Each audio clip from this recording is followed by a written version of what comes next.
¿Alguna vez se han preguntado cómo una simple risa puede destruir una vida entera? Yo lo descubrí de la peor manera posible. Buenas tardes, mis queridos. Mi nombre es Esperanza Mendoza Olivares, tengo 78 años y hoy voy a compartir con ustedes una historia que guardé en mi corazón durante mucho tiempo. Antes de comenzar, me gustaría pedirles que me den su apoyo haciendo clic en el botón de me gusta. Si aún no están suscritos al canal, suscríbanse para no perderse ninguna historia como esta y cuéntenme en los comentarios desde dónde están viendo. Siempre siento curiosidad por saber quiénes son las personas que están del otro lado. Nací en 1947, en un pueblito llamado Santa Rosa de las Flores, donde todos se conocían. Era un lugar sencillo, pero lleno de gente buena y trabajadora. Mi padre tenía una pequeña tienda en la plaza central y mi madre cuidaba de la casa y de los 6 hijos. Yo era la segunda mayor. Nuestra vida no era fácil, pero era honesta. Papá siempre decía, la honra no llena el estómago, pero nos hace dormir con la conciencia tranquila. Y así fui criada, aprendiendo que el carácter vale más que cualquier riqueza. Conocí a Héctor cuando tenía 17 años. Él llegó al pueblo para trabajar en el ingenio azucarero que había abierto hacía poco tiempo. Era un muchacho guapo, con una manera diferente de hablar. Venía de la capital y parecía saber cosas del mundo que nosotros ni imaginábamos. Desde el principio me llamó la atención con esa mirada firme y la sonrisa amplia que mostraba cuando venía a comprar cigarrillos en la tienda de mi padre. «Buenos días, señorita», decía, quitándose el sombrero, y yo, tonta como toda muchacha de esa edad, sentía que el corazón se me aceleraba. En aquella época, una muchacha decente no conversaba con un joven sin la supervisión de sus padres. Así que nuestro noviazgo comenzó así, con miradas y sonrisas tímidas intercambiadas en la tienda de mi padre. Fue Tomás, mi hermano mayor, quien terminó haciendo amistad con Héctor. Y solo así, después de algunos meses, él consiguió permiso para visitarme en casa, siempre los domingos, después de misa, sentado en el portal bajo la atenta mirada de mi madre, que fingía coser mientras nos vigilaba. Fuimos novios durante 2 años. Recuerdo como si fuera hoy el día en que me pidió matrimonio. Vino todo arreglado, cabello peinado con brillantina, trayendo un ramo de margaritas. Las flores más baratas, pero eran mis preferidas y eso me encantó. Mi padre puso cara de serio, pero en el fondo estaba feliz por mí. Al fin y al cabo, Héctor tenía un buen empleo en el ingenio como operador de máquinas y podía darme una vida mejor de la que teníamos allí. Nos casamos en 1966. Fue una ceremonia sencilla en la iglesia del pueblo, seguida de una pequeña fiesta en el patio de la casa de mis padres. Mi vestido lo hizo doña Carmen, la mejor costurera del pueblo en esa época. No era nada lujoso, pero para mí era el vestido más bonito del mundo. Me sentía como una princesa entrando a la iglesia del brazo de mi padre, viendo a Héctor esperándome en el altar. Nuestra primera casa era pequeña, 2 cuartos apenas, una habitación y una sala con estufa de leña. El baño, como era común en aquel tiempo, quedaba afuera, pero para nosotros parecía un palacio. Limpié, arreglé, puse unas cortinas de indiana que mi madre me dio de regalo. Planté algunas flores en el pequeño patio. Era sencillo, pero era nuestro rinconcito. Los primeros años fueron felices. Héctor salía temprano a trabajar y volvía al final de la tarde. Yo cuidaba de la casa, hacía la comida que él llevaba en una fiambrera de aluminio. Por la noche nos sentábamos a la puerta de casa, como hacían todos los vecinos, conversando sobre el día. A veces me traía un pedazo de piloncillo o una cinta para el cabello. Pequeñas alegrías que valían mucho. Nuestro primer hijo, Antonio, a quien todos empezaron a llamar Toñito, nació en 1968. Fue un parto difícil, en casa misma con la partera doña Sebastiana. Héctor estaba tan nervioso que pasó toda la noche caminando de un lado a otro en la sala, fumando un cigarrillo tras otro. Cuando finalmente escuchó el llanto del bebé, él también lloró. Entró a la habitación, me miró, toda sudada y cansada, sosteniendo esa cosita roja que gritaba, y dijo: «Mira lo que hemos hecho, Esperanza. Es el niño más guapo del mundo». Y así comenzamos nuestra familia. Héctor demostró ser un buen padre. Volvía del trabajo y enseguida quería tomar a Toñito en brazos, jugar con él, hacer reír al niño. Los fines de semana íbamos a visitar a mis padres o a los padres de él, que vivían en el pueblo vecino. Era una vida sencilla, pero todo estaba bien. Estábamos construyendo algo juntos. Fue alrededor de 1972, cuando Toñito ya tenía 4 años, que comencé a notar cambios en Héctor. Pequeñas cosas al principio. Empezó a llegar más tarde del trabajo. Decía que estaba haciendo horas extras. A veces volvía con olor a bebida, pero no mucho. Solo lo suficiente para que yo lo notara. Cuando preguntaba, decía que había tomado solo un trago con los compañeros. En esa época, lo promovieron en el ingenio. Pasó a trabajar más directamente con la gente de la oficina. Ya no se quedaba solo en las máquinas. Comenzó a vestirse mejor. Compró algunas camisas nuevas. Decía que necesitaba causar buena impresión a los jefes. Me alegré por él, claro. Era una oportunidad de mejorar nuestra vida. Con el mejor salario, conseguimos comprar algunos muebles nuevos. Una cama matrimonial de verdad para sustituir el colchón que poníamos en el suelo. Una nevera, cosa que muchos vecinos aún no tenían. Recuerdo la alegría de hacer paletas de grosella para Toñito en el verano. Cosas simples que parecían lujo para nosotros. Pero junto con esas mejoras, algo comenzó a cambiar entre nosotros. Héctor pasaba más tiempo fuera de casa. Cuando volvía, parecía distante, demasiado cansado para conversar. Por la noche, después de cenar y acostar a Toñito, decía: «Estoy tan cansado, creo que dormiré en la sala hoy para no molestarte con mis ronquidos». La primera vez me pareció extraño, pero insistió en que estaba roncando mucho y no quería molestar mi sueño.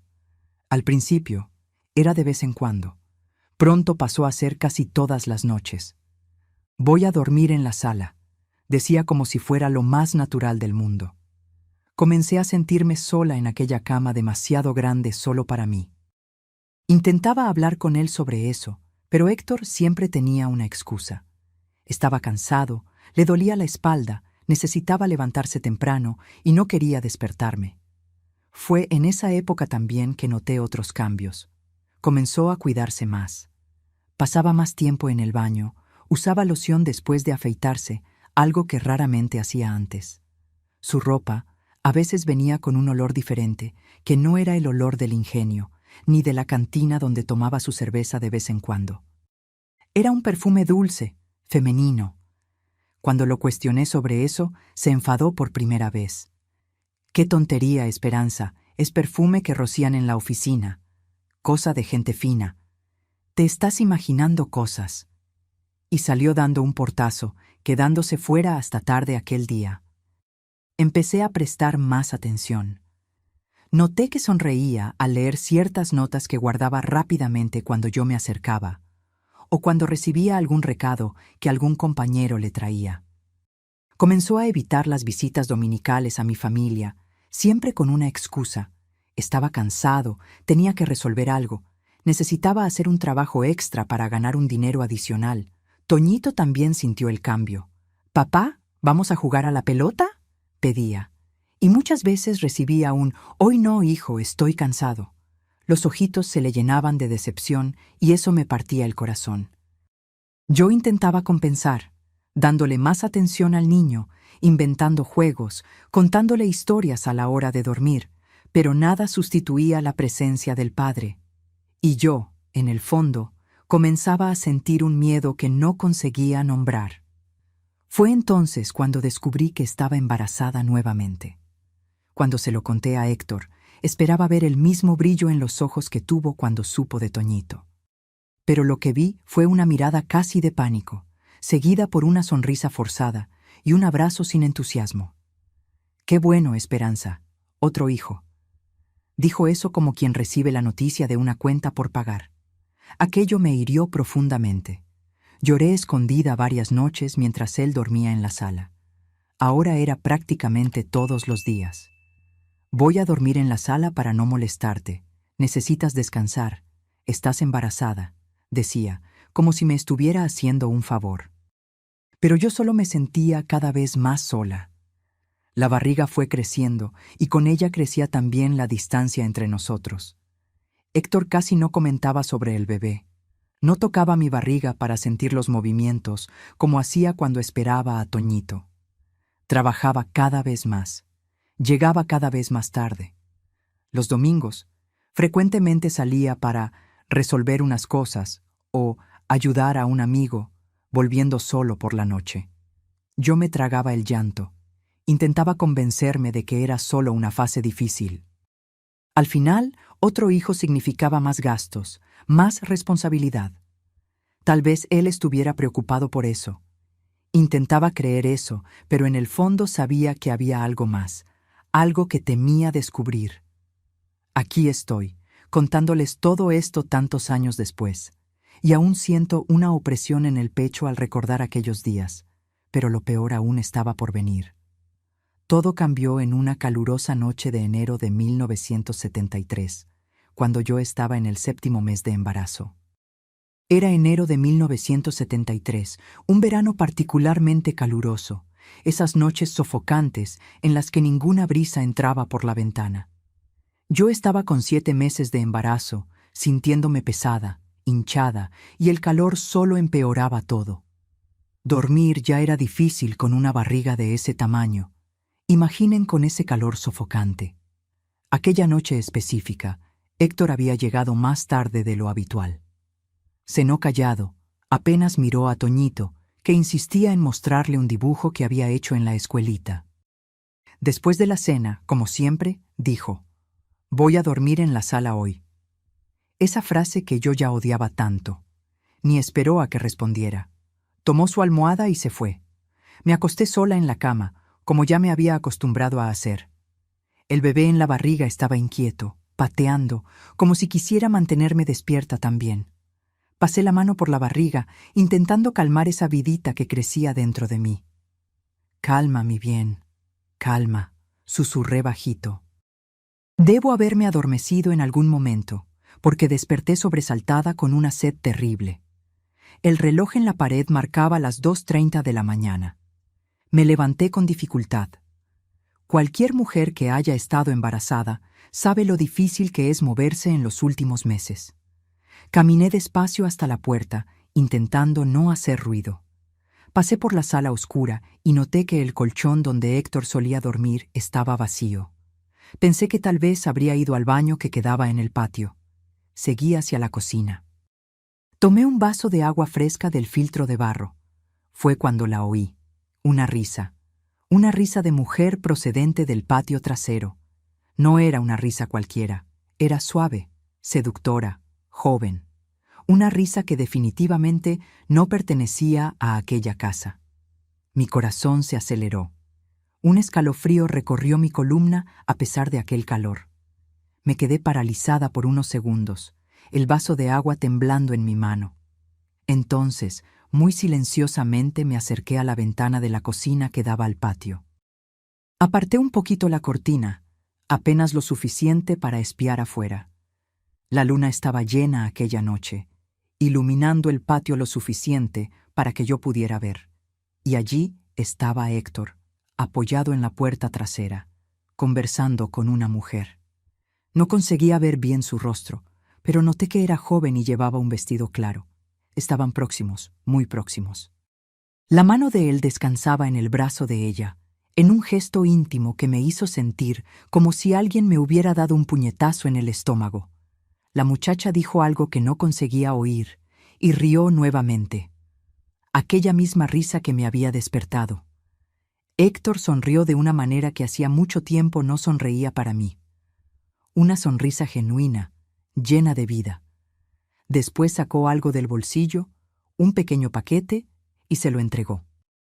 La muchacha lo abrió, exclamó algo que pareció ser de alegría, y se inclinó para besarlo en la mejilla, muy cerca de la boca. Retrocedí de la ventana, sintiendo que mi mundo se derrumbaba. Las sospechas que intentaba apartar desde hacía meses se confirmaban allí ante mis ojos. La sed había desaparecido, pero unas náuseas terribles ocuparon su lugar. Volví a la habitación tambaleándome. Cerré la puerta sin hacer ruido y me desplomé en la cama. Lloré silenciosamente, con la cara hundida en la almohada para ahogar los sollozos. El bebé en la barriga se agitó como si sintiera mi angustia. Pasé la mano por la barriga, intentando calmarlo y calmarme a mí misma. Va a estar todo bien, mentí, sin saber si algún día creería esas palabras.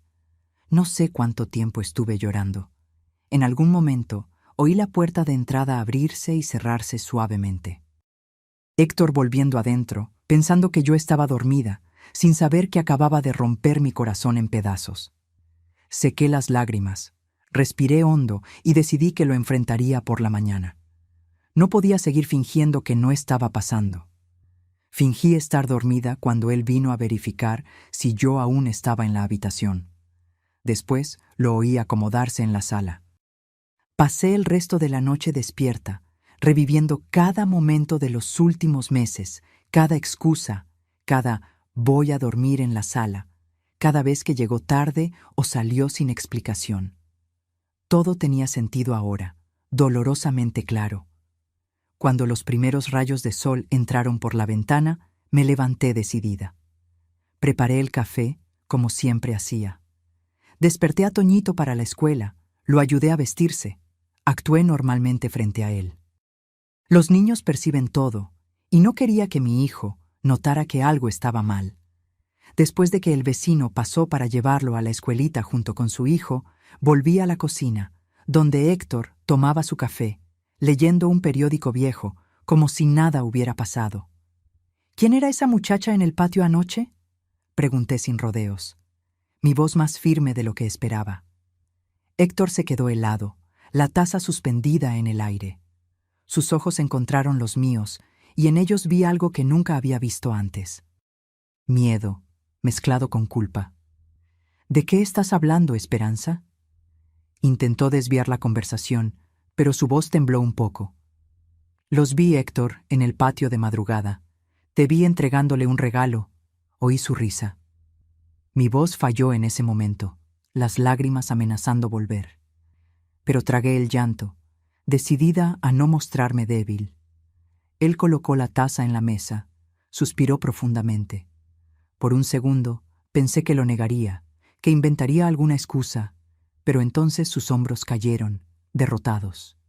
«Es Lupita», dijo finalmente. «Trabaja como secretaria del ingeniero Eugenio, el jefe de ingenieros del ingenio. Lupita». Ahora el fantasma tenía un nombre, una joven secretaria, como en las radionovelas que yo escuchaba. Solo que esta vez yo era la esposa traicionada, no un personaje distante. «¿Cuánto tiempo hace?», pregunté, sintiendo un nudo en la garganta. Él vaciló. «Unos meses». «¿Es por eso que has estado durmiendo en la sala, para poder salir y encontrarte con ella cuando yo estoy dormida?» Héctor no respondió, pero su silencio fue respuesta suficiente. Me desplomé en una silla, sintiendo el peso de todo aquello. 7 años de matrimonio, un hijo, otro en camino, y él tirándolo todo por la borda por causa de una muchacha joven de la oficina. «¿Qué le diste anoche?», pregunté, recordando el pequeño paquete. Él volvió a vacilar. «Un prendedor pequeño. No fue caro». Pero yo sabía que era mentira. Teníamos dificultades para pagar las cuentas a fin de mes, pero él tenía dinero para comprar regalos a su amante. Pensé en las veces que tuve que economizar en el mercado, en la ropa que remendaba para Toñito, mientras él gastaba nuestro sufrido dinero con ella. «¿Estás enamorado de ella?», la pregunta que más temía hacer. Él desvió la mirada, y en aquel momento supe la respuesta antes de que hablara. «Pasó, Esperanza, no lo planeé, pero sí, me gusta ella». Cada palabra era como una puñalada. Recordé nuestra boda, cómo había jurado amarme y respetarme para siempre ante Dios y ante todos, cómo habíamos soñado juntos con nuestra familia, nuestra casita, nuestro futuro, y ahora todo se derrumbaba ante mis ojos. «¿Y el bebé? ¿Y Toñito?», pregunté, la mano instintivamente sobre mi barriga. No sé, Esperanza. No sé qué hacer. No quería que lo descubrieras así. ¿Cómo querías que lo descubriera entonces? ¿O pretendías engañarme para siempre? La rabia comenzaba a sustituir la tristeza inicial. Él no respondió. Nos quedamos allí en silencio, como dos extraños. El hombre frente a mí ya no parecía el muchacho del que me enamoré. Aquel que me hacía sentir especial, que prometió que construiríamos una vida juntos. Era un extraño, alguien a quien ya no reconocía. ¿Vas a terminar con ella?, pregunté finalmente, un último hilo de esperanza aún prendido a mi corazón. Él vaciló. No sé si puedo, Esperanza. Y allí, en aquella vacilación, tuve mi respuesta. Él no elegiría a nuestra familia, no me elegiría a mí. Me levanté, con las piernas temblorosas, y salí de la cocina sin decir nada más. ¿Qué más había que decir? Él había hecho su elección y no fui yo, ni nuestros hijos. Fue aquella muchacha de risa fácil y juventud que yo ya no tenía. Las semanas siguientes fueron un borrón de dolor y confusión. Héctor continuó en casa, durmiendo en la sala, saliendo cada vez más. Yo, en mi orgullo herido, no conté a nadie, ni a mi madre, ni a mis hermanas. Tenía vergüenza. En aquella época, una mujer traicionada cargaba con una marca como si fuera culpa de ella que el marido buscara a otra. Comencé a prepararme para lo peor. Si él iba a dejarme, necesitaba tener cómo mantenerme y a mis hijos. Fue cuando busqué a doña Carmen, la costurera que había hecho mi vestido de novia. Siempre tuve buena mano para la costura, pero nunca pensé en hacer de ello una profesión. Le pedí que me enseñara más, que me dejara ayudar en su taller en las horas en que Toñito estaba en la escuela. Doña Carmen, una viuda de edad que no tenía hijos, me acogió con cariño. Quizá percibió mi desesperación detrás de la petición. Me enseñó a hacer moldes, a coser diferentes tipos de tela, a hacer acabados más finos. Aprendí rápido. Mis manos parecían saber qué hacer, como si coser fuera un talento dormido dentro de mí. Mientras tanto, mi barriga crecía. La pequeña vida dentro de mí parecía más fuerte que mi propio dolor, forzándome a seguir adelante. Para Toñito, intenté mantener las apariencias. Decía que papá estaba trabajando mucho, que era una fase, pero los niños sienten cuando algo está mal. Se volvió más callado, menos risueño. En marzo de 1973 nació mi hija, Celina. Fue un parto más fácil que el primero, pero más solitario. Héctor estaba allí, pero parecía distante, como si estuviera apenas cumpliendo una obligación. No veía en sus ojos el brillo que había visto cuando nació Toñito. Sostuvo a la niña brevemente, dijo que era bonita, y enseguida me la devolvió. Aquellos primeros días, con un recién nacido, son siempre difíciles. Noches sin dormir, la recuperación del parto, la lactancia. Pero esta vez yo hacía todo prácticamente sola. Héctor llegaba tarde, salía temprano, evitaba quedarse en casa los fines de semana. Cuando Celina lloraba por la noche, era yo quien se levantaba, incluso exhausta. Él seguía durmiendo en la sala, ahora usando el llanto del bebé como excusa. Decía que necesitaba descansar para trabajar al día siguiente. Fueron tiempos duros, muy duros, pero algo en mí cambió con el nacimiento de Celina. Mirando aquel rostrito inocente, tan dependiente de mí, algo se fortaleció en mi interior. No podía darme el lujo de derrumbarme. Tenía 2 hijos ahora que me necesitaban, que dependían de mi fortaleza. Y fue así, acunando a Celina en las madrugadas, mientras todos dormían, que tomé una decisión.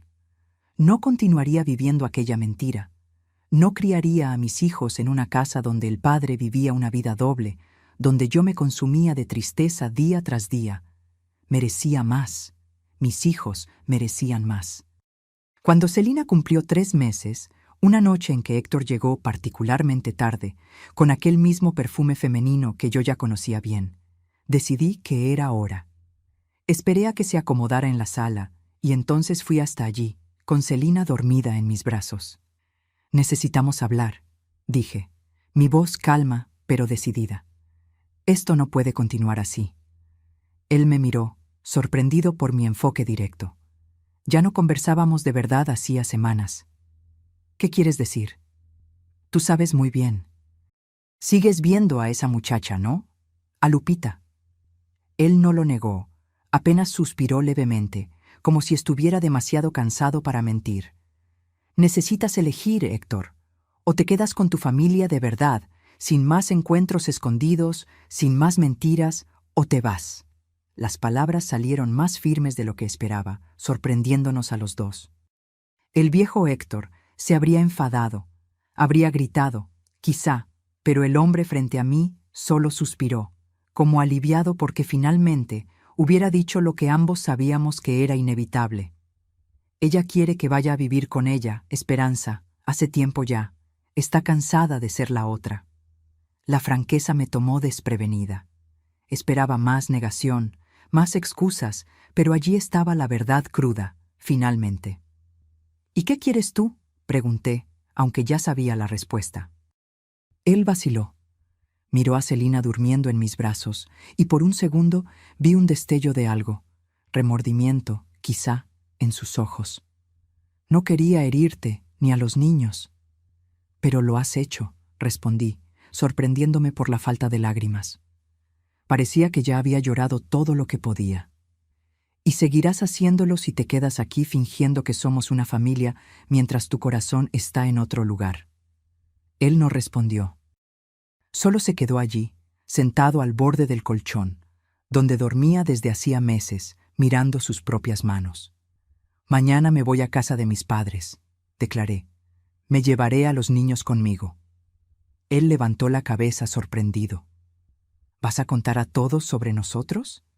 La vergüenza en su voz era palpable.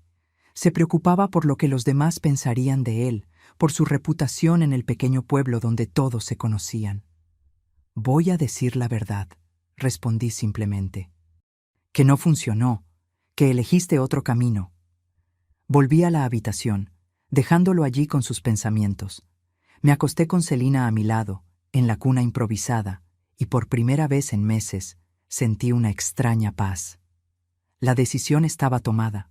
El futuro era incierto, asustador incluso, pero al menos ya no viviría más en la mentira.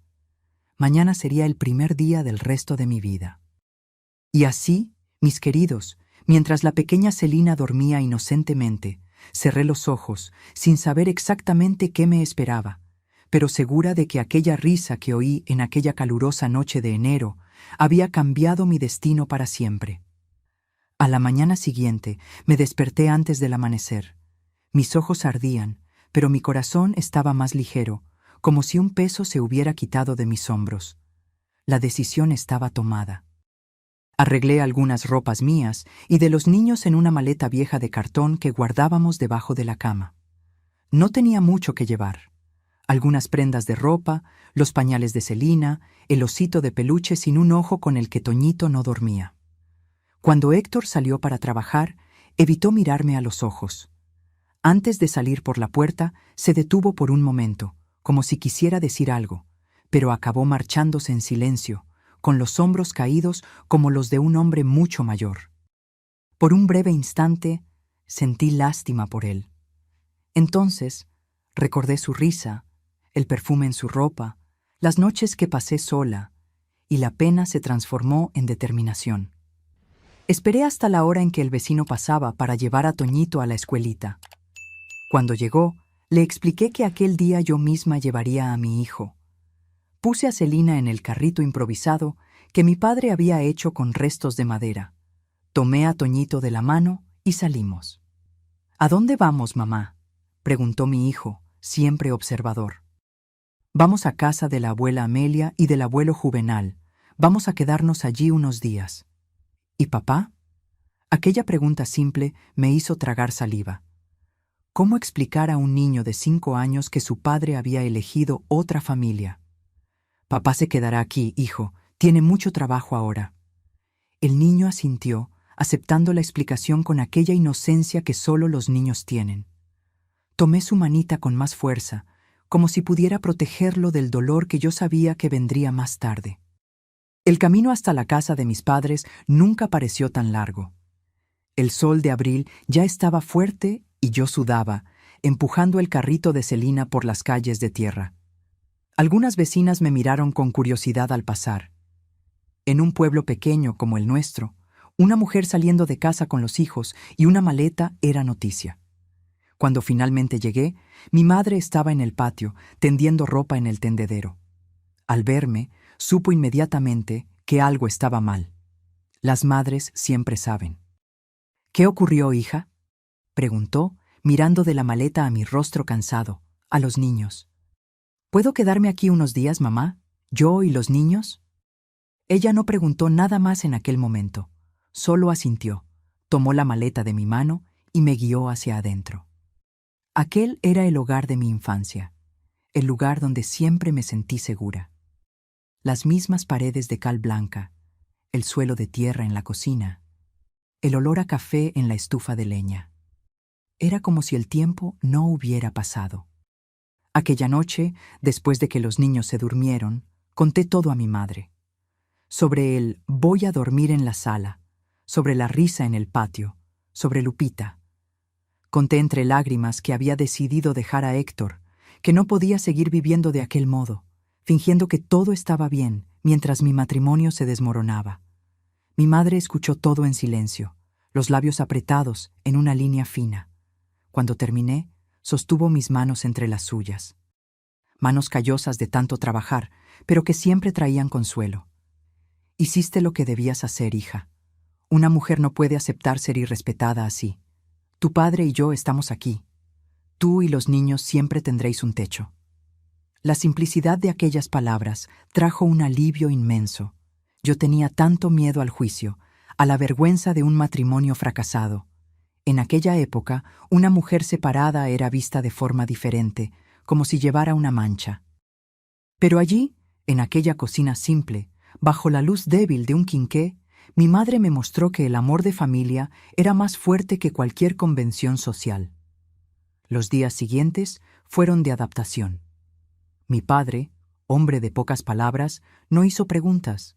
Solo me dio una palmadita en el hombro y dijo: «Esta casa siempre será tu casa, hija». Mi madre preparó para Toñito una camita en el cuartito del fondo donde yo dormía con Celina. Hizo una pequeña cuna para la nietecita con una caja de madera.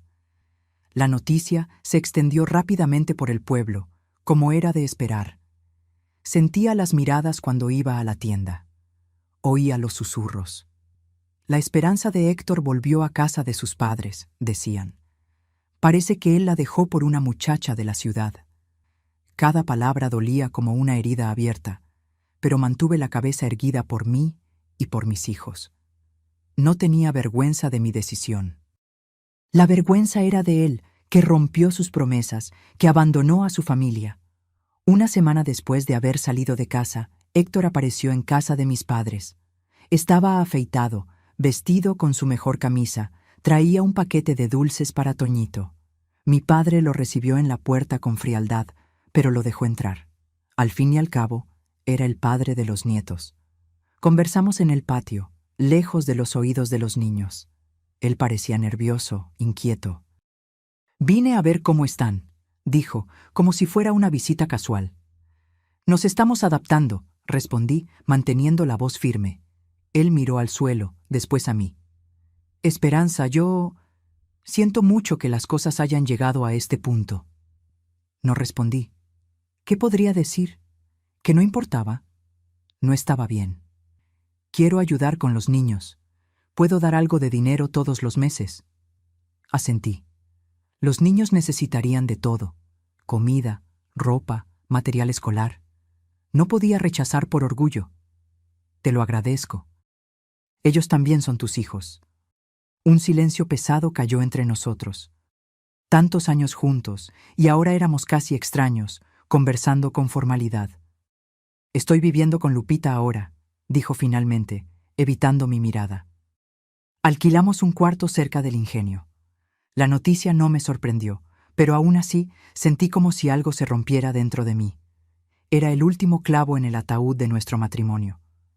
«Espero que sean felices», conseguí decir. sorprendiéndome a mí misma por la sinceridad en las palabras. No le deseaba mal, solo quería seguir adelante, construir una nueva vida para mí y para mis hijos. Él se marchó después de jugar un poco con Toñito. Vi la confusión en los ojos de mi hijo cuando el padre se despidió. No entendía por qué no volvíamos todos juntos a casa, pero los niños tienen una capacidad increíble para adaptarse. Pronto, la rutina en casa de mis padres se convirtió en la nueva normalidad para él. Fue en ese periodo cuando doña Carmen, la costurera, se convirtió en mi salvadora. Ella supo de mi situación, como todos en el pueblo, y apareció un día en casa de mis padres. «Esperanza, ¿aún quieres aprender más sobre costura?», preguntó directa, como siempre. «Necesito una ayudante en el taller. El trabajo aumentó y estas manos viejas ya no dan abasto». La miré con gratitud. Sabía que era más un gesto de bondad que una necesidad real. Doña Carmen era la mejor costurera de la región. No necesitaba ayuda, pero me estaba ofreciendo una oportunidad de trabajo, de independencia. «Quiero sí, doña Carmen, se lo agradezco mucho». Acordamos que iría a su taller 3 veces por semana, en las mañanas en que Toñito estaba en la escuela. Celina aún era pequeña, así que la llevaría conmigo.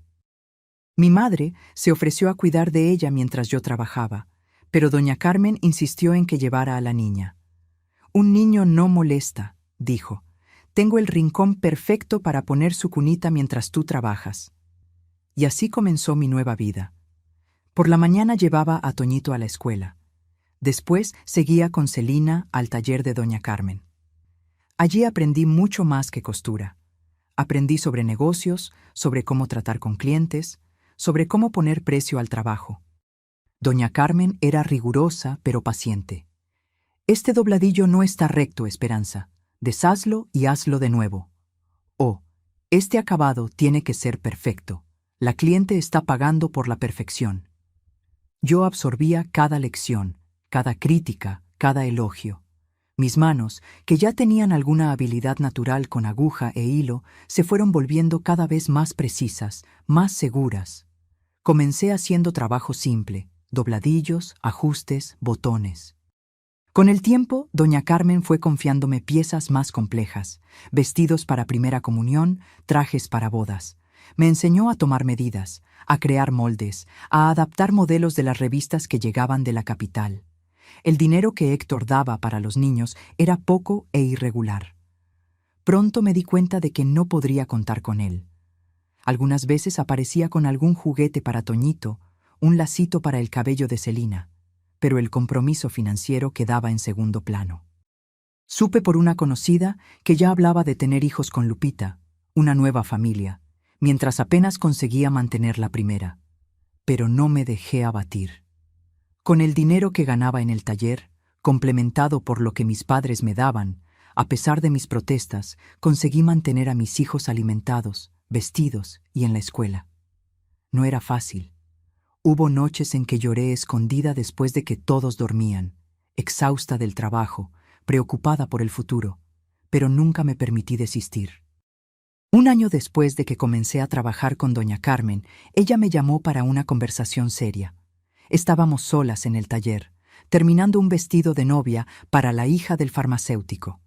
«Esperanza, me estoy haciendo vieja», dijo, ajustando los lentes en la nariz.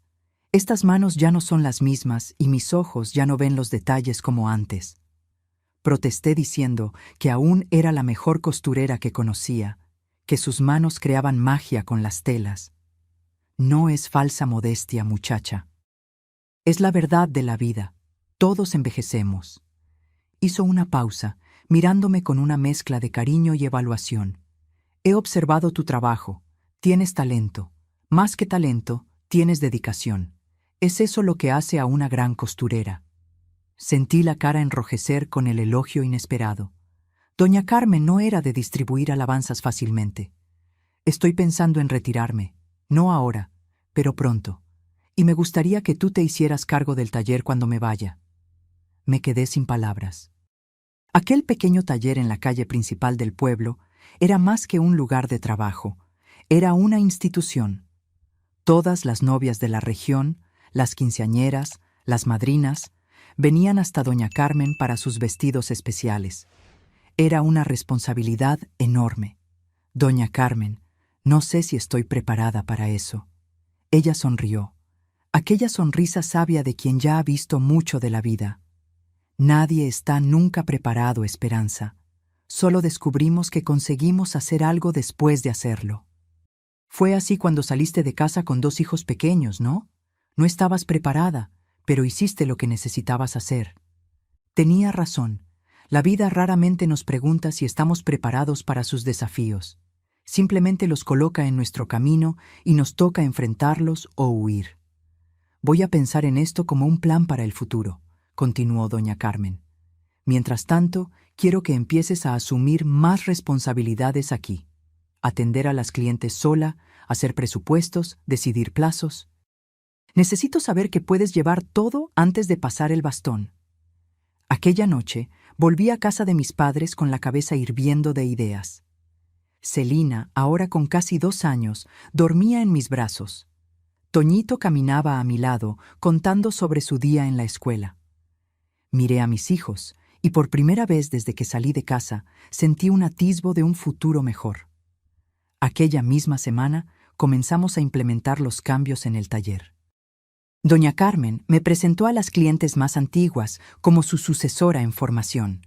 Algunas me miraron con desconfianza. Al final, yo era la Esperanza que fue dejada por el marido. Pero poco a poco, mi trabajo habló por sí mismo.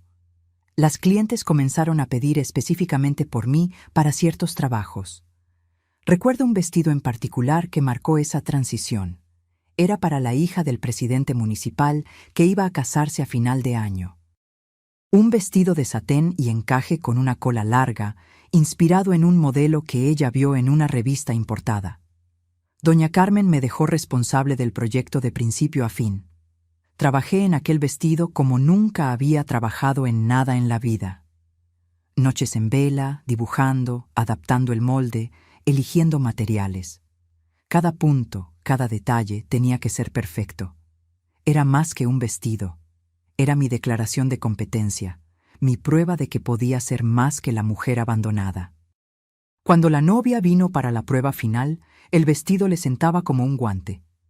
Giró frente al espejo, emocionada, mientras la madre lloraba de emoción a su lado. Doña Carmen observaba desde lejos, una sonrisa orgullosa en el rostro. En aquel momento, sentí que había encontrado mi lugar, mi propósito. «Es el vestido más lindo que he visto jamás», dijo la futura novia, abrazándome. «Usted tiene un don, doña Esperanza». Doña Esperanza.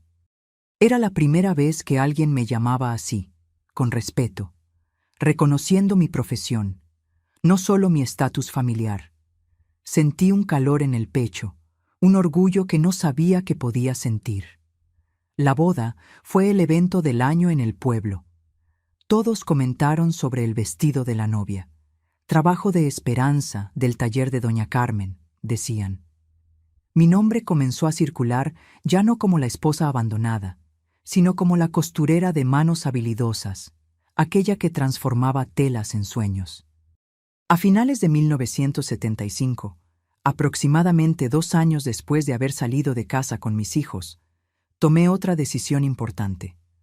Con los ahorros que había hecho y con la ayuda de un pequeño préstamo que mi padre consiguió en el banco, alquilé un pequeño local en la calle principal del pueblo.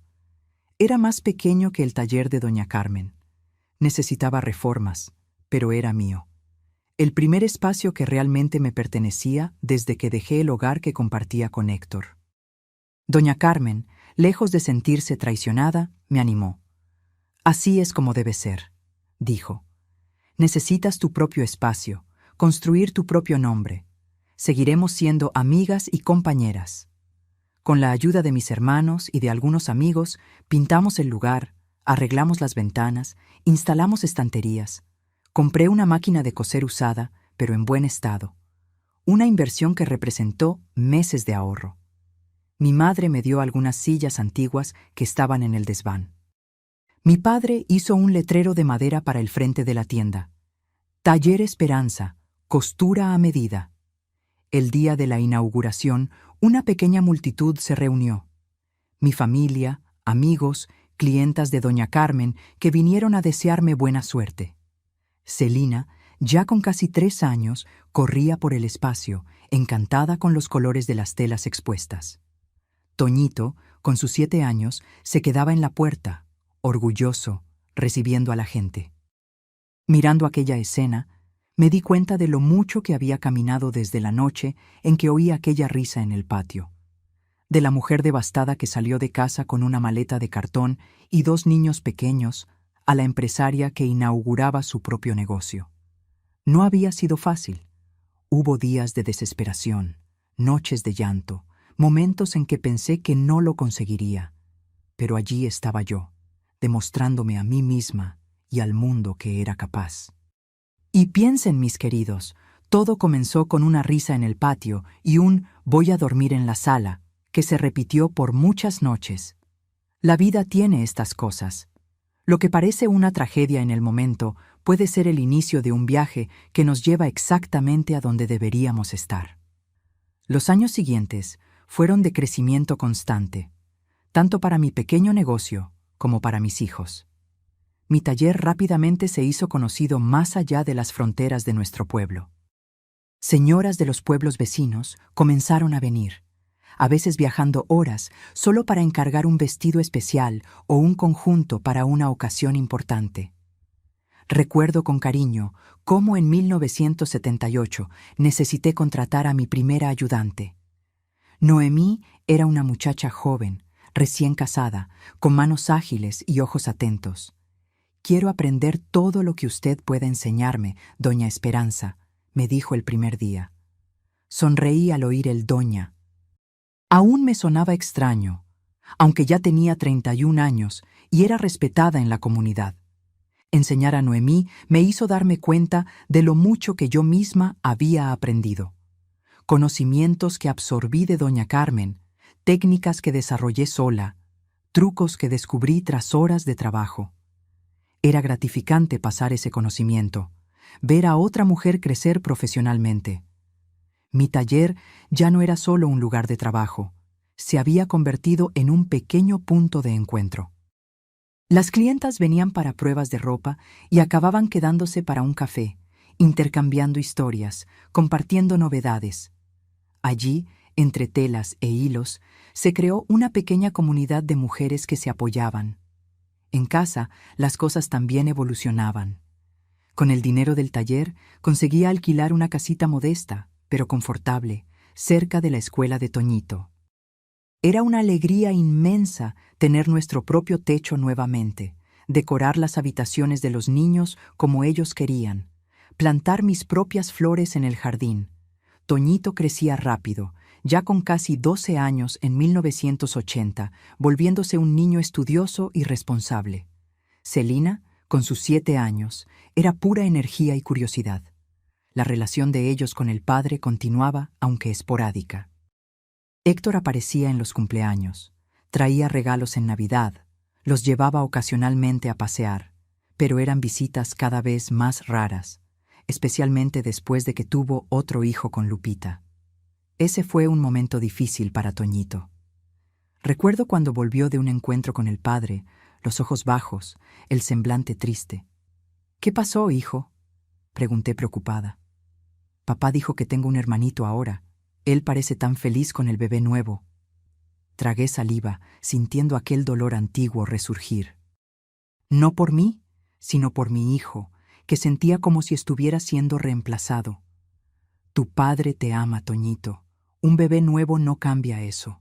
Es como cuando nació Celina. Mi amor por ti no disminuyó, solo creció para incluirla a ella también». Él asintió intentando entender con su mente infantil algo que muchos adultos tienen dificultad en procesar. Aquella noche, mientras lo observaba dormir, me prometí a mí misma que haría todo lo posible para que mis hijos nunca se sintieran menos importantes o menos amados. Continué invirtiendo en mi negocio. En 1982 conseguí comprar una máquina de coser eléctrica, un lujo en la época. Las clientas quedaban impresionadas con la velocidad y precisión del trabajo.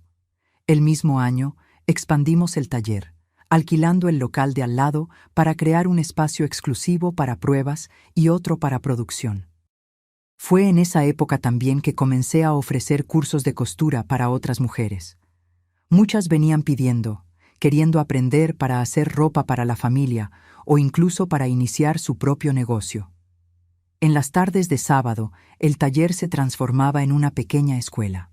Ver a aquellas mujeres, algunas jóvenes, otras ya con hijos crecidos, aprendiendo una habilidad que podría cambiar sus vidas como cambió la mía, traía una satisfacción indescriptible. Doña Carmen, ahora ya bastante mayor, venía ocasionalmente a visitar el taller. Se sentaba en un rincón, observando todo con ojos orgullosos. «Fuiste más allá de lo que yo podría imaginar, Esperanza», me dijo una vez. «Transformaste un oficio en un verdadero movimiento». Sus palabras me emocionaron profundamente. De cierta forma, era verdad. El taller se había convertido en más que un negocio. Era un lugar donde las mujeres encontraban independencia, respeto y comunidad. En 1984 recibí la noticia del fallecimiento de doña Carmen. Lloré como si hubiera perdido a una segunda madre. En muchos aspectos, ella fue exactamente eso. La mujer que me tendió la mano cuando más lo necesitaba, que creyó en mí cuando yo misma dudaba de mi capacidad. En el funeral, muchas mujeres vinieron a abrazarme, diciendo cómo doña Carmen siempre hablaba de mí con orgullo, cómo me consideraba su mayor logro. Fue ese mismo año, en una tarde lluviosa de mayo, cuando el pasado volvió a llamar a mi puerta de una forma que jamás habría esperado. Estaba en el taller finalizando un vestido de graduación, cuando Noemí me avisó que había un hombre queriendo hablar conmigo. «Parece abatido, doña Esperanza», dijo que es un conocido antiguo. Al levantar los ojos de mi trabajo, vi a Héctor parado en la puerta del taller. Pero no era el Héctor que recordaba, el hombre guapo y confiado que conocí, ni siquiera el marido distante de los últimos tiempos juntos. Era un hombre envejecido prematuramente, delgado, con ojeras profundas y ropa que parecía demasiado grande para su cuerpo. «Esperanza», dijo, la voz baja, casi un susurro. «¿Puedo hablar contigo?» Por un momento me quedé paralizada. No lo veía de cerca hacía casi 2 años, desde el 10º cumpleaños de Toñito. Nuestras interacciones se habían limitado a breves encuentros cuando venía a buscar o traer a los niños, cada vez más raros. «Claro», respondí finalmente. «Vamos a la parte de atrás. Podemos hablar mejor allí». Lo conduje hasta una pequeña sala en la parte trasera del taller, donde generalmente hacía reuniones con proveedores o clientes especiales. Noemí nos trajo café, mirando curiosa a aquel hombre que ella no conocía, pero que claramente tenía alguna historia conmigo. «¿Qué puedo hacer por ti, Héctor?», pregunté cuando estuvimos a solas. Él sostenía la taza de café con manos temblorosas. Noté que sus dedos estaban amarillentos por el cigarro y había una palidez en su rostro que no era natural. «Quería ver cómo estás», dijo, mirando alrededor de la sala, admirando las telas caras, las fotografías enmarcadas de novias vistiendo mis creaciones. «Lo conseguiste, ¿no? Construiste todo esto sola». Había una mezcla de admiración y tristeza en su voz que me tomó desprevenida. «No fue fácil», respondí sin saber exactamente a dónde nos llevaría aquella conversación. «Pero sí, estoy bien. El taller va bien, los niños también. Toñito me dijo que está pensando en medicina, y Celina ya sabe leer mejor que muchos niños mayores». Asintió, sintiendo un orgullo cálido en el pecho al oír sobre mis hijos. «Son buenos niños, estudiosos, responsables». Un silencio incómodo cayó entre nosotros. Habíamos agotado las cortesías iniciales y ahora flotaba la pregunta no formulada. ¿Por qué estaba allí, después de tanto tiempo? «Lupita me dejó», dijo finalmente, los ojos fijos en el café frente a él. «Se fue con el nuevo ingeniero del ingenio, se llevó al niño». Sentí una punzada de déjà vu.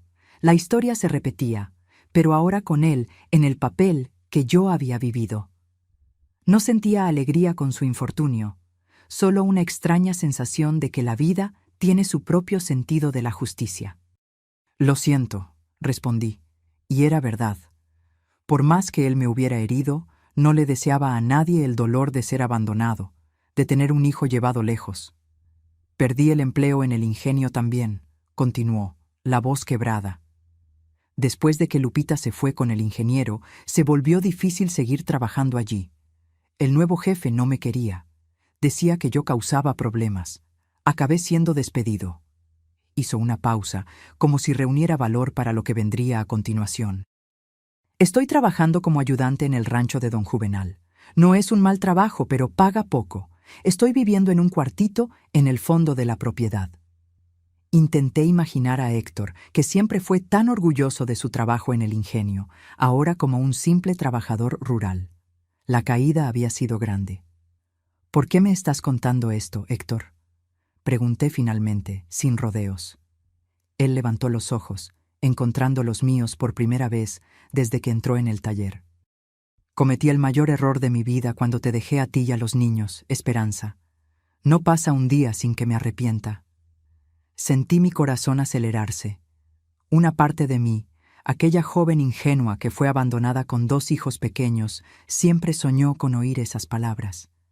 Pero la mujer en que me había convertido sabía que llegaban demasiado tarde. Héctor, el pasado es pasado. Construimos vidas separadas. Yo tengo mi negocio. Los niños están creciendo bien. Lo sé, interrumpió angustiado. No estoy aquí para pedir que volvamos. Sé que es demasiado tarde para eso. Solo quería saber si podrías ayudarme a conseguir un trabajo mejor. Tú conoces a tanta gente ahora, tienes tanta influencia en el pueblo. La realidad de aquella visita me golpeó como un balde de agua fría. Él no venía en busca de reconciliación o perdón. Venía a pedir ayuda práctica, un empleo. ¿Qué sabes hacer además del trabajo en el ingenio?, pregunté, manteniendo la voz neutra. Sé un poco de mecánica. Aprendí en el ingenio. Sé conducir camión también. Saqué el carnet hace unos años. Pensé por un momento. El marido de una clienta, dueño de una empresa de transporte, había mencionado recientemente que necesitaba conductores. Puedo hablar con don Orlando, de la empresa de transportes. Está buscando conductores para entregas en la región. No es un trabajo fácil. Son muchas horas en la carretera, pero paga mejor que el trabajo en el campo. El rostro se le iluminó con una mezcla de gratitud y alivio. ¿Harías eso por mí, después de todo?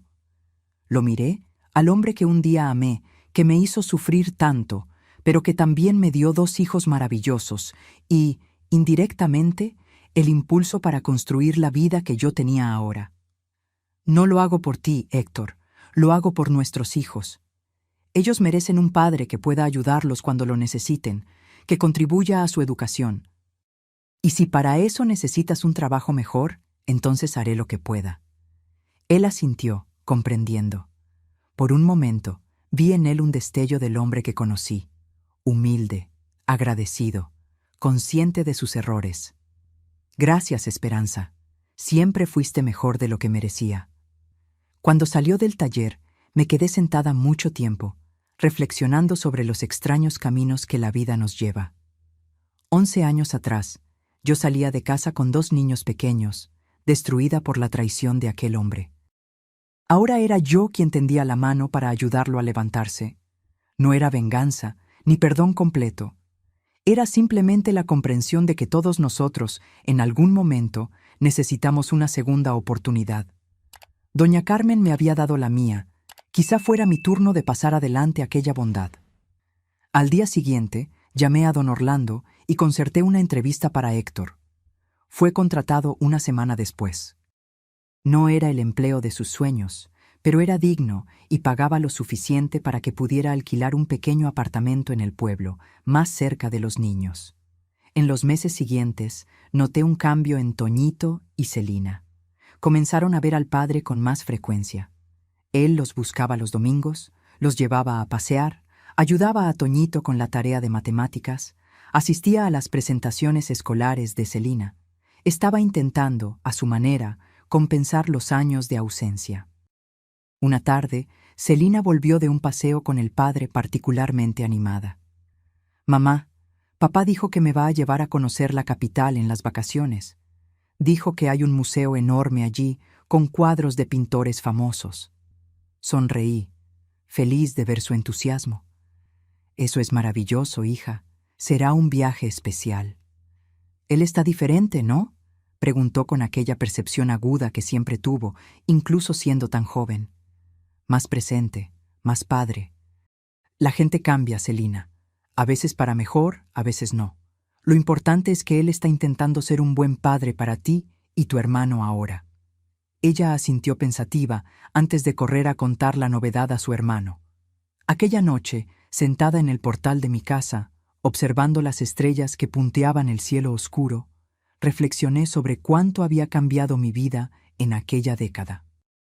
De la joven esposa abandonada a la empresaria respetada, de la mujer que lloraba escondida a la madre fuerte que criaba 2 hijos con determinación, del miedo al futuro a la confianza en el camino que había elegido.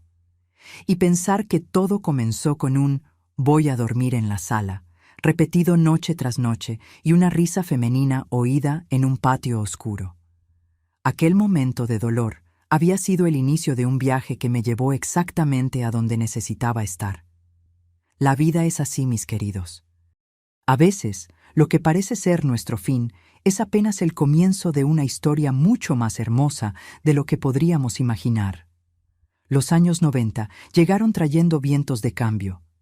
Mi taller ya no era más un pequeño negocio. Se había transformado en una referencia de calidad en toda la región. Ahora, con casi 15 años de existencia, empleaba a 6 costureras, además de Noemí, que se había convertido en mi gerente y mano derecha.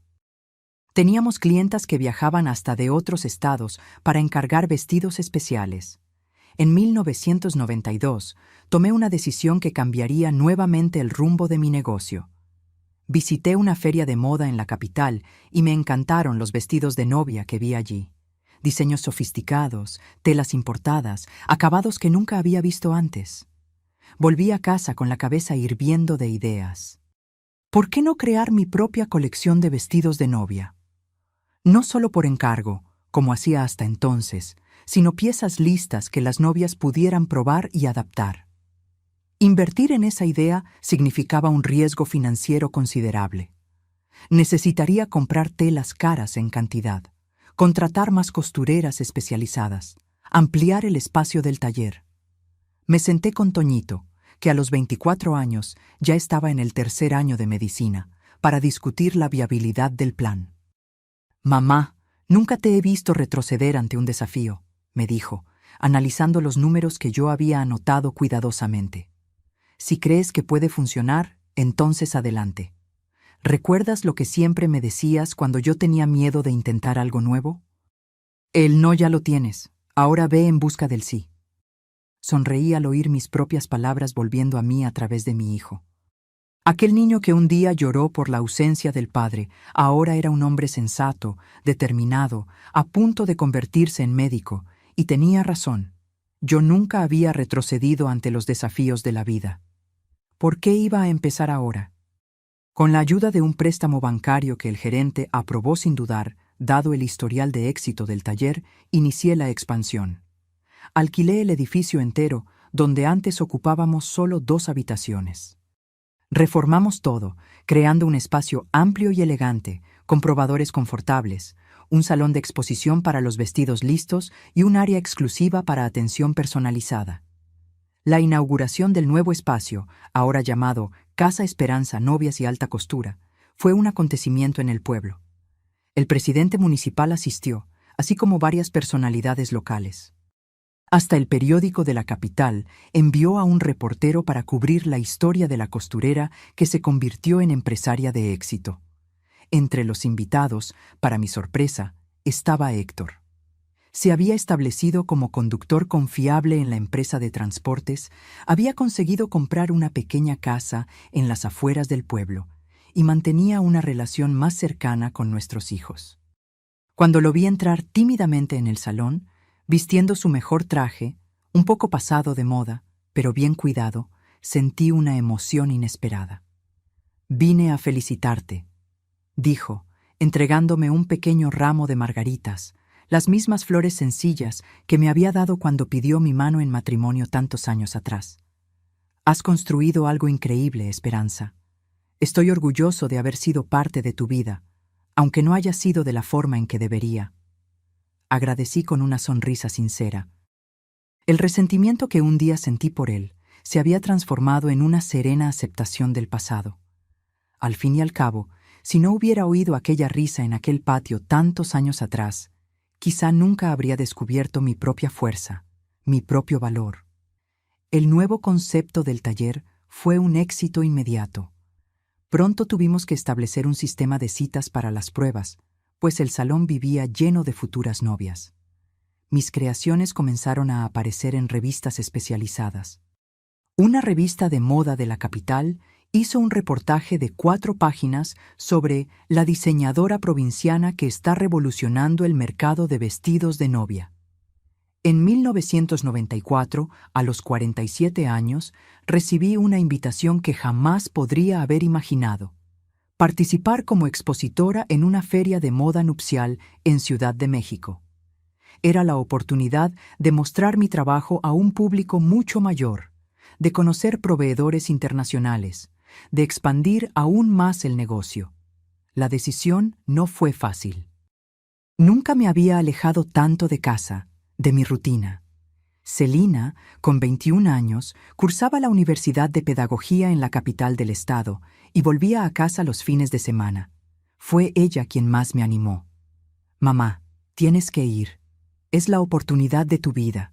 Yo volveré a casa durante esa semana, vigilaré todo, ayudaré a Noemí en lo que haga falta». Y así, con una mezcla de ansiedad y emoción, partí hacia Ciudad de México con una selección de mis mejores vestidos. La feria era en un centro de exposiciones enorme, con expositores de todo México e incluso de otros países. Mi stand era pequeño, comparado con los de las grandes casas de moda, pero lo arreglé con todo el cariño, destacando lo mejor que tenía. El primer día, pocas personas se detuvieron a mirar. Yo era una desconocida allí, sin el renombre de las marcas famosas. Pero el segundo día, una periodista de una revista de novias se encantó con uno de mis vestidos, un modelo con aplicaciones de encaje hechas a mano, inspirado en los manteles que mi abuela bordaba. Tomó varias fotos, me entrevistó largamente, queriendo saber cómo una costurera de provincia había llegado hasta allí. Conté mi historia sin omitir nada.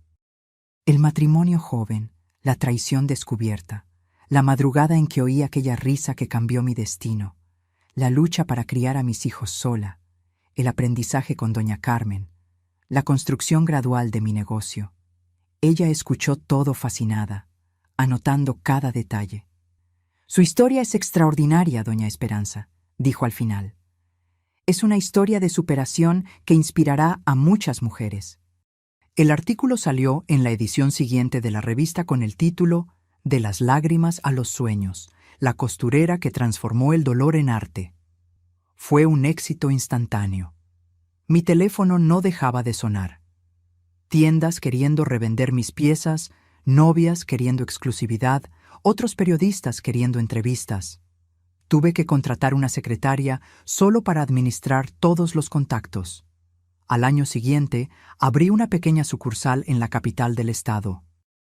Celina, que había terminado la universidad, decidió posponer sus planes de enseñar para ayudarme en la administración de la nueva tienda. «Quiero aprender el negocio contigo, mamá», me dijo. «Quiero dar continuidad a tu legado». Aquellas palabras me llenaron de orgullo. Ver a mi hija, que creció observándome trabajar incansablemente, ahora queriendo seguir mis pasos, era una de las mayores recompensas que podría recibir. Toñito se graduó en medicina en 1996, especializándose en pediatría. Decidió volver a nuestro pueblo en vez de quedarse en la capital, como muchos compañeros hicieron. «Quiero atender a los niños de aquí, mamá. Muchos nunca han visto a un pediatra en su vida». Su consultorio, abierto con mi ayuda financiera, pronto se convirtió en referencia en la región. Atendía a muchos pacientes gratuitamente, especialmente a aquellos que venían de las áreas rurales más pobres.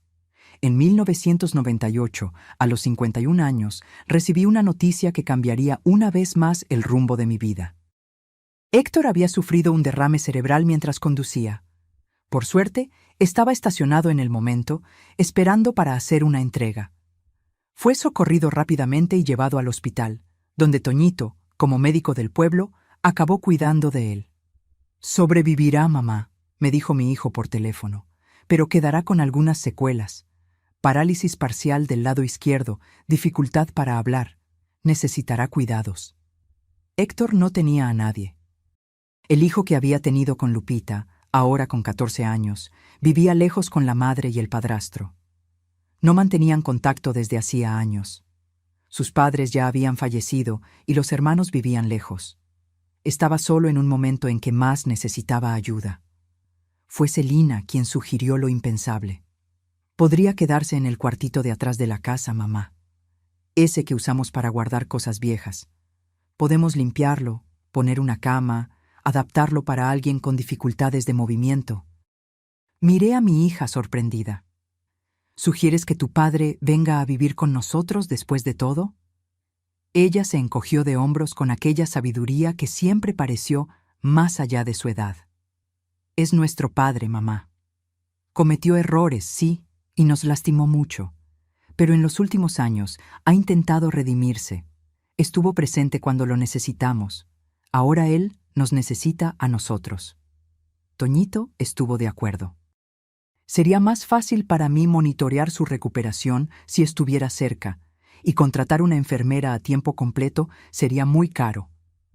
Y así, casi 25 años después de que salí de casa con 2 niños pequeños, tras descubrir la traición de Héctor, él volvió al seno de la familia, no como marido, sino como un paciente, un padre que necesitaba cuidados. Adaptamos el cuartito de atrás, como Celina sugirió. Instalamos barras de apoyo, una cama hospitalaria que Toñito consiguió en el hospital, un sillón confortable junto a la ventana que daba al jardín. Contratamos a una cuidadora para las mañanas, cuando todos estábamos fuera de casa. Por la tarde, yo misma asumía los cuidados cuando volvía del taller. Al principio, era extraño tener a Héctor de vuelta en el cotidiano de la familia. Estaba cambiado, no solo físicamente por la enfermedad, sino como persona. Había una humildad genuina en él, una gratitud sincera por cada pequeño gesto de cuidado. La arrogancia que lo caracterizaba en los tiempos del ingenio había desaparecido completamente. «No merezco esto, Esperanza», me dijo una tarde, la voz arrastrada por la parálisis facial mientras yo cambiaba las sábanas de su cama. «No merezco tanta bondad después de lo que te hice». Paré lo que estaba haciendo y lo miré, al hombre que un día amé, que me hizo sufrir tanto, pero que también me dio 2 hijos maravillosos y, sin querer, me empujó a un camino de independencia y realización. «No lo estoy haciendo por ti, Héctor. Lo estoy haciendo por nuestros hijos que quieren cuidar a su padre y por mí misma también. Aprendí hace mucho tiempo que guardar rencor solo envenena a quien lo guarda, nunca a quien lo merece». Él asintió, los ojos llorosos.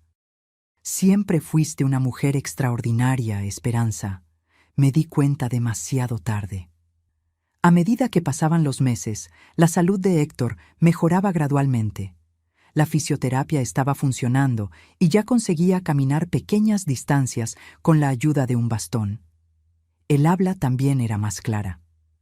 Poco a poco, se convirtió en parte de la rutina de la casa, cenando con nosotros en la mesa de la cocina, viendo televisión con Celina en las noches que ella no salía, conversando con Toñito sobre sus pacientes cuando venía a visitarnos.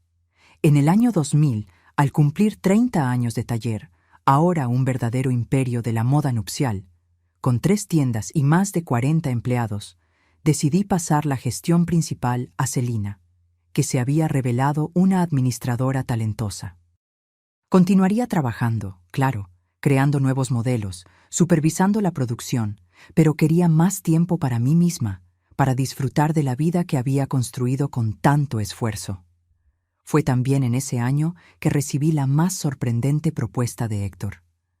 Esperanza, me dijo una tarde en que estábamos solos tomando café en el portal. Sé que no tengo derecho a pedir esto, pero ¿aceptarías que nos casáramos de nuevo? No como marido y mujer de verdad. No estoy sugiriendo eso, sino legalmente, para que pueda dejarte todo lo que tengo cuando me vaya. Me quedé sin palabras por un momento. De todas las cosas que esperaba oír de él, aquella era la última. Héctor, no necesitas hacer esto. No necesito tu herencia. Tengo mucho más de lo que soñé tener un día. Él sonrió. Aquella media sonrisa torcida que el derrame le había dejado. No es mucho, lo sé. La casita, algunas inversiones que hice a lo largo de los años, pero es mi manera de intentar compensar un poco lo que te quité en el pasado. Lo miré por un largo tiempo. El hombre frente a mí ya no era el joven atractivo del que me enamoré, ni el marido distante que me traicionó. Era un hombre envejecido, marcado por la vida y por la enfermedad, intentando hacer las paces con su pasado. Hagamos algo diferente, sugerí finalmente. No necesitamos casarnos de nuevo. Puedes dejar lo que quieras en testamento a quien desees, y en cuanto a ti y a mí, podemos ser amigos. Creo que después de todo lo que pasamos, es lo que somos ahora. Viejos amigos que compartieron una vida entera de historias, algunas dulces, otras amargas. Él asintió, los ojos llorosos nuevamente. Gracias, Esperanza, por todo. En los años que siguieron, encontré una paz que jamás imaginé posible. Mi negocio prosperaba en las manos competentes de Celina. Toñito se había casado con una médica que conoció en la facultad y me dieron 2 nietos adorables. Héctor, aunque todavía con limitaciones, se había convertido en una presencia constante y reconfortante en nuestra casa, ayudando como podía, contando historias a los nietos, aconsejando a Celina sobre negocios con base en su experiencia. Y yo continuaba creando, cosiendo, soñando, pero ahora con la serenidad de quien sabe que transformó dolor en belleza, abandono en fuerza, desesperación en determinación. Hoy, a los 78 años, miro hacia atrás y veo el bordado complejo que la vida cosió. Cada punto, cada nudo, cada arreglo, todo tuvo su propósito. Hasta aquella noche en que oí una risa en el patio, que en su momento pareció el fin del mundo, acabó siendo apenas el comienzo de la verdadera historia que estaba destinada a vivir. ¿Y saben, mis queridos? Si hay una lección que aprendí en este largo camino, es que a veces son justamente los mayores dolores los que nos empujan hacia los mejores senderos. Aquel "voy a dormir en la sala", repetido tantas noches, fue en realidad el primer paso hacia mi liberación. Aquella risa que tanto me hirió fue el sonido que me despertó a mi propia fortaleza. La vida es así, un bordado intrincado, donde hasta los puntos más oscuros tienen su función, creando contrastes que hacen el diseño final aún más bello y significativo. Y es por eso que estoy aquí hoy compartiendo mi historia con ustedes, para que sepan que no importa lo mucho que la vida parezca derrumbarse en un momento, puede estar apenas abriendo espacio para algo mucho más grande y más hermoso que está por construirse. Gracias por escucharme hasta aquí. Si les gustó mi historia, no olviden dejar su me gusta y suscribirse al canal para no perderse otras historias como esta. Compartan también con alguien que ustedes crean que necesita escuchar este mensaje de superación y cuéntenme en los comentarios qué fue lo que más tocó su corazón en esta historia. Me encanta leer lo que escriben. Hasta la próxima, mis queridos.